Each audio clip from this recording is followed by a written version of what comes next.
اب سنو حسین پاک کی نماز جنازہ کب ہوئی؟ لوگ سمجھ رہے ہوں گے 10 محرم شریف کو نماز جنازہ ہوئی کہ نہیں ہوئی؟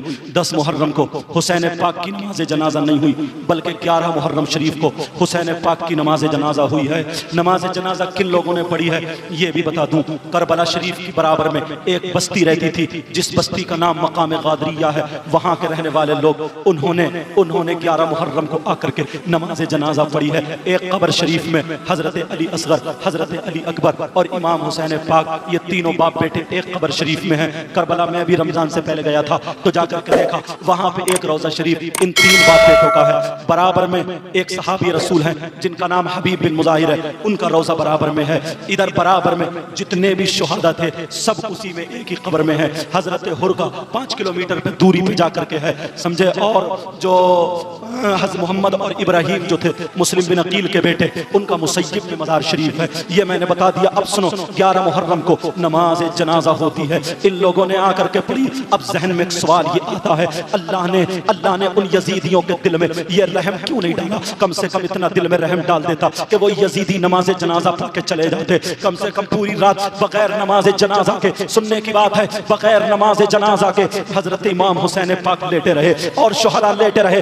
دل میں کیوں نہیں ڈالا؟ جب اللہ تعالیٰ جنت سے کپڑے بھیج سکتا ہے، جب اللہ تعالیٰ جنت سے کھانا بھیج سکتا ہے، تو پھر امام حسین پاک کی نماز جنازہ کے لیے ان لوگوں کے دل میں کیوں نہیں ڈالا کہ وہ یزیدی نماز جنازہ پڑھ جاتے؟ تو جواب میرا سنو، جواب یہ ہے اس لیے اللہ نے ان کے دل میں رحم نہیں ڈالا، اللہ نے رحم نہیں ڈالا۔ مسئلہ یہ ہے، ایک ہوتا ہے جنازہ جس کی نماز پڑھی جاتی ہے، اگر وہ جنازہ کسی ولی کا ہے یا جنتی کا ہے یا کسی صحابی کا ہے تو وہ جنازے کے صدقے میں جتنے ایمان والے نماز پڑھنے والے ہیں وہ سب جنتی ہو جاتے ہیں۔ دوسرا مسئلہ یہ ہے، اگر ان نماز پڑھنے والوں میں کوئی جنتی ہے اور کوئی ولی ہے، کوئی صحابی ہے، جب وہ دعا کرتا ہے تو اس کے صدقے میں وہ جنتی ہو جاتا ہے۔ اب مجھے کیا لینے دیا جائے؟ اللہ نے ان یزیدیوں کے دل میں اس لیے رحم نہیں ڈالا، میرا حسین صرف جنتی ہی نہیں بلکہ جنتی جوانوں کا سردار ہے، میرا حسین صرف ولی ہی نہیں بلکہ ولیوں کا سردار ہے، میرا حسین صحابی رسول ہے، میرا حسین آل رسول ہے، میرا حسین نواز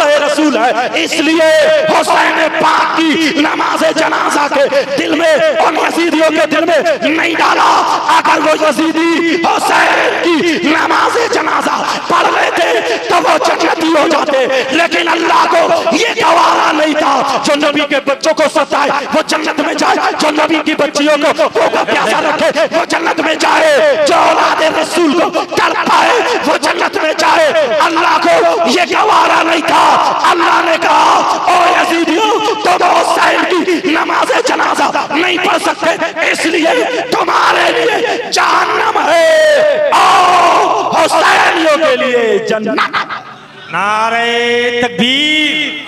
اللہ اللہ، اس لیے نماز جنازہ 10 محرم کو نہیں ہوئی۔ اب چلو یہ پوچھو حسین پاک کو کفن شریف دیا گیا یا نہیں دیا گیا؟ حسین پاک کو کفن شریف نہیں دیا گیا، انہی کپڑوں میں دفن کر دیا گیا۔ کفن شریف کیوں نہیں دیا؟ اس لیے نہیں دیا گیا، سنو شریعت مصطفیٰ میں شہید کئی طریقے کے ہوتے ہیں۔ ایک شہید وہ ہوتا ہے جس کو کفن دیا جاتا ہے، ایک شہید وہ ہوتا ہے جس کو کفن نہیں دیا جاتا ہے۔ وہ کون شہید ہے؟ اگر پیدائش کے وقت پر کسی بچے کا، کسی پیدائش کے وقت پر اس کی ماں کا انتقال ہو جائے تو وہ ماں شہید ہے، لیکن اس کو کفن دیا جائے گا۔ کوئی ڈوب کے مر جائے وہ شہید ہے، کفن دیا جائے گا۔ کوئی پیڑ سے گر کے مر جائے وہ شہید ہے، کفن دیا جائے گا۔ کوئی ٹکرا کے مر جائے وہ شہید ہے، کفن دیا جائے گا۔ دیوار سے دب کے مر جائے وہ شہید ہے، کفن دیا جائے گا۔ طاعون کے مرض میں مر جائے وہ شہید ہے، کفن دیا جائے گا۔ اپینڈکس کے مرض میں مر جائے وہ شہید ہے، کفن دیا جائے گا۔ پیٹ کے درد میں مر جائے، ہیضے کی بیماری میں مر جائے وہ شہید ہے، کفن دیا جائے گا۔ مگر ایک شہید وہ ہے جو تلوار لے کر کے میدان میں آ جائے، تلوار لے کر کے میدان میں آ جائے اور تلوار چلاتے ہوئے اسلام اور دین کی خاطر شہید ہو جائے تو وہ شہید حقیقی ہے۔ اس کو